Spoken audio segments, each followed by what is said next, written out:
Chechnya के खतरनाक लड़ाके bridge attack के बाद कच्छ ब्रिज जिस पर एक्सप्लोजन हुआ, इसके बाद रूस की अभेद सुरक्षा।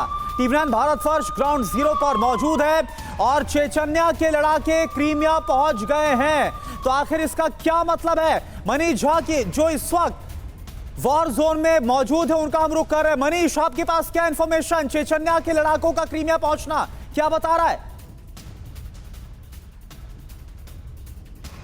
बिल्कुल करुणा, देखिए टीवी9 भारतवर्ष के कैमरे पर कैद हुई वो तस्वीरें हैं जो निश्चित तौर पर इस समय न केवल रूस और यूक्रेन बल्कि यूक्रेन की मदद दे रहे तमाम नाटो देशों के लिए भी तिलमिलाने वाली बात है। और वो बात यह है कि अब क्रीमिया ब्रिज पर हुए हादसे के बाद हमने खुद अपने कैमरे पर कैद किया है चेचन लड़ाकों को ले जाते हुए सेना के ट्रक। कई सेना के ट्रकों का काफिला यहाँ से गुजर रहा था और मैंने उससे खुद देखा और फिर हमारे कैमरे ने उसे कैद किया। ये लोगों को हर रोज जरूरत पड़ने वाली लॉन्ड्री बिजनेस शुरू करके महीने का 3 लाख फायदा बनाते हैं। आपको करना है तो फ्रीडम ऐप को अभी डाउनलोड कीजिए। इसका मतलब यह है कि आप देखिए कि बात कितनी गंभीर हो गई है कि क्रीमिया ब्रिज पर हमले के बाद पहले रूस ने पलटवार करते हुए 12 शहरों पर हमले किए, उसके बाद क्रीमिया ब्रिज की सुरक्षा के लिए वॉरशिप तैनात किए और अब क्रीमिया की धरती पर चेचन लड़ाके।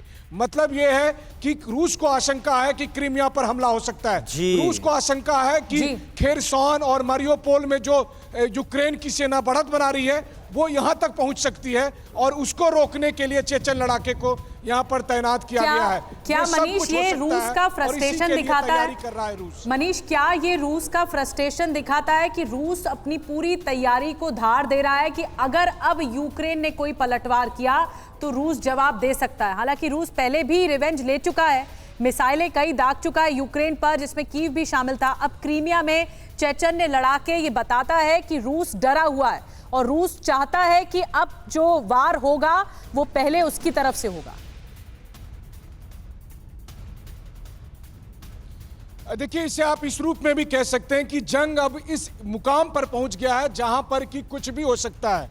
जहां पर कि हमने जो नहीं सोचा था वो सब कुछ हो रहा है। यानी रूस ने सोचा था कि रूस की जो मेन टेरिटरी है उस पर हमला नहीं होगा, लेकिन अब हमले हो रहे हैं। बेलगोरोद पर लगातार 3 दिन से हुई गोलीबारी इसका सबसे बड़ा उदाहरण है। उसके बाद रूस ने सोचा था कि कभी क्रीमिया ब्रिज पर यह अटैक करने का दुस्साहस नहीं करेंगे। क्रीमिया ब्रिज पर अटैक हुआ तो क्या अब क्रीमिया की धरती पर यूक्रेन की सेना प्रवेश करने वाली है? और अगर ऐसा हुआ तो फिर कितना बड़ा। ठीक है, देखिए लौट रहे हैं आपके पास, हम लौट रहे हैं और इस बीच हम चाहेंगे कुछ तस्वीरें भी आसपास की दिखाएं। और देखिए, रूस की पश्चिमी देशों को कयामत वाली चेतावनी भी सामने आई है। यूक्रेन नाटो में शामिल हुआ तो विश्व युद्ध तय है, ये कहना है रूस का। रूसी सुरक्षा परिषद के अधिकारी ने यह चेतावनी दी है, वजूद को खतरा आया तो परमाणु अटैक भी करेंगे।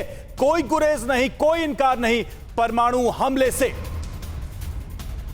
तो आप देखिए, रूस की तरफ से एक बार फिर से क्लियर कट कह दिया गया है पश्चिमी देशों को, चाहे वो नेटो हो, यूरोपियन यूनियन हो, जो लगातार इस बात को सामने रख रहे हैं कि देखिए अगर रूस की तरफ से कुछ भी आगे गड़बड़ की जाती है, हालांकि 4 बड़े इलाकों को पहले एनेक्स किया जा चुका है, लेकिन अगर इसके बाद कोई और भी खतरा बढ़ता है तो बड़ी वार्निंग की बड़ा अंजाम भुगतना होगा अगर न्यूक्लियर वेपन का इस्तेमाल होता है। लेकिन आप देखिए इसका क्या मतलब है? तो रूस कर देगा एटमी हमला। क्यों कर देगा रूस एटमी हमला? यूक्रेन नाटो में शामिल हुआ तो इसे तीसरे विश्व युद्ध की गारंटी माना जाएगा। रूसी सुरक्षा परिषद के उप सचिव अलेक्जेंडर वेनेडिक्टोव का यह बयान है, इसलिए बयान बहुत अहम हो जाता है। और क्या है?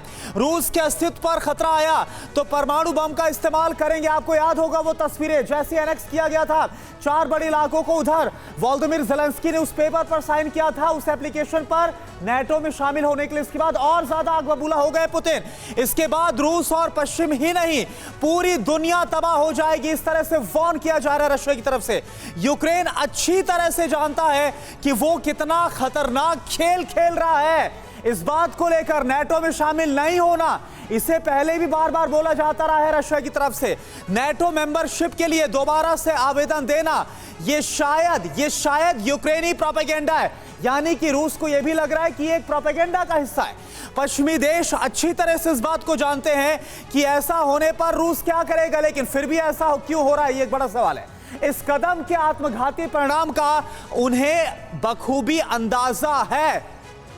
और देखिए देवनाथ सर, मेरा सवाल आपसे है कि रूस ये बोल रहा है, हमने देखा उन तस्वीरों को जब वोलोदिमीर ज़ेलेंस्की ने उस एप्लीकेशन पर साइन किया नेटो मेंबरशिप के लिए, रूस फोन कर रहा है वेस्टर्न कंट्रीज को, साथ साथ प्रोपेगेंडा ही बता रहा है। आपको यहां पर क्या सिनेरियो नजर आ रहा है? देखिए करुणा, राष्ट्रपति ज़ेलेंस्की तो चाहेंगे कि वह तुरंत नेटो में शामिल हो जाएं, लेकिन मेरे ख्याल से ये एक बहुत लंबा प्रोसेस है। कम से कम 5 बड़े स्टेप इन्वॉल्व हैं।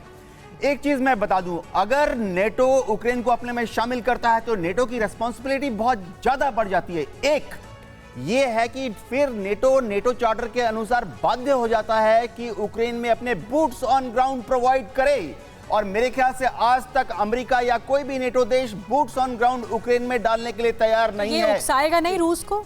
जी हाँ, ये रूस को बहुत बुरी तरह से उकसाएगा, क्योंकि रूस जानता है कि अगर यूक्रेन नेटो ज्वाइन करता है तो नेटो को ये पावर मिल जाती है कि ना सिर्फ वो नेटो की सरजमीन से अपने एटमी हथियारों को और रॉकेट्स को डिप्लॉय करे। सर यही वजह है कि टीवी9 भारतवर्ष वो ग्राउंड रियलिटी भी दिखा रहा है, और हमारे सहयोगी मनीष भी इस वक्त हमारे साथ हैं। ये लोगों को हर रोज जरूरत पड़ने वाली लॉन्ड्री बिजनेस शुरू करके महीने का 3 लाख फायदा बनाते हैं। आपको करना है तो फ्रीडम ऐप को अभी डाउनलोड कीजिए।